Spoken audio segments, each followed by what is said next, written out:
Hey Deckers, Liam here, how's it going? Recently, The Verge did an article where Sean Hollister managed to get Valve to answer a couple of their burning questions. A lot of it was already known, but I'm going to cherry pick a few bits here that I think you might be interested in knowing. Point number one, the Steam Deck might never be stable as you think like a traditional console system.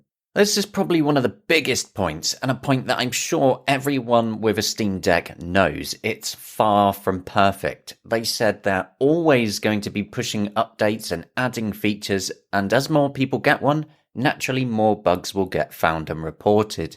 And as anyone who uses Steam on a desktop will also know, Valve push out big updates fairly often there as well. They're just doing this big cycle of constant iteration on it.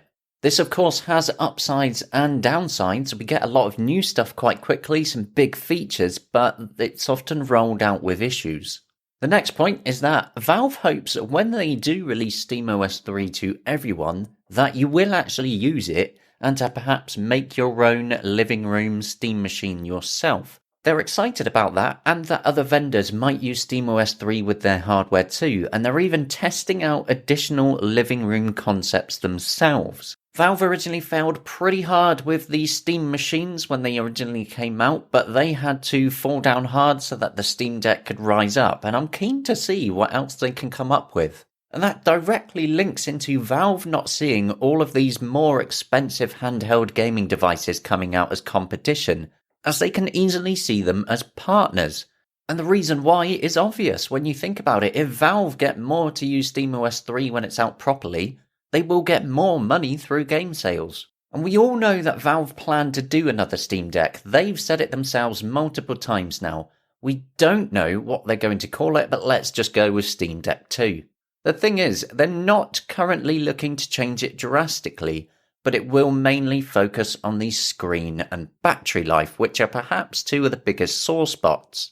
Now, I don't know about you, but even if only, say, half a year's time they put out this new extra model that had a better battery and better screen, I would fight off everyone in a queue to be at the front to get it. Something that would also make me really happy is a Steam controller too, and even the people at Valve want that, as they told Sean at The Verge, yeah, we want to make it happen. Please do it. I loved the original. It was so unique and comfortable to hold like nothing else. And I think the Steam Deck could really do with a proper official wireless controller to go with it, don't you?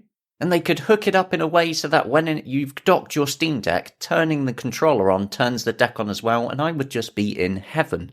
Here's another point that quite a few of you have been asking about, which is shareable configurations for performance settings. Valve are looking into it, but don't expect it anytime soon, and don't expect sharing of actual game graphical settings, but to give you ways to share things like the screen refresh rate, FPS lock, TDP limits, and so on, all the stuff in the quick access performance menu.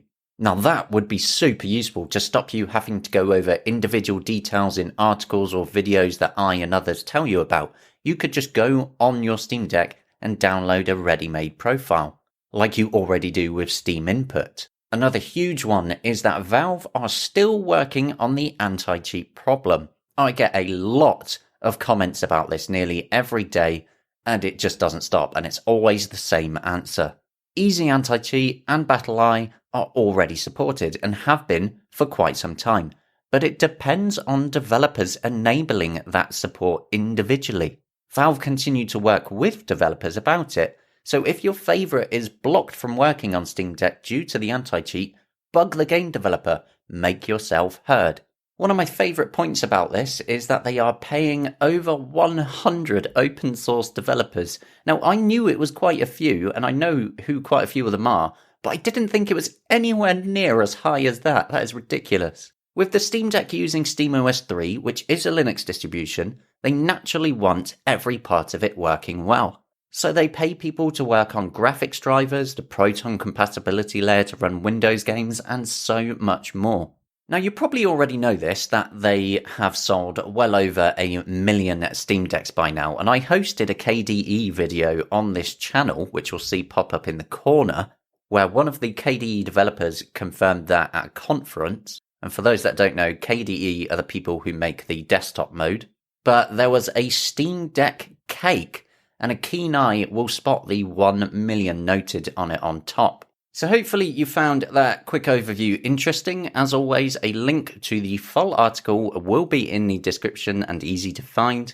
Let me know what you think about everything that's happening in the comments, and I'll see you later.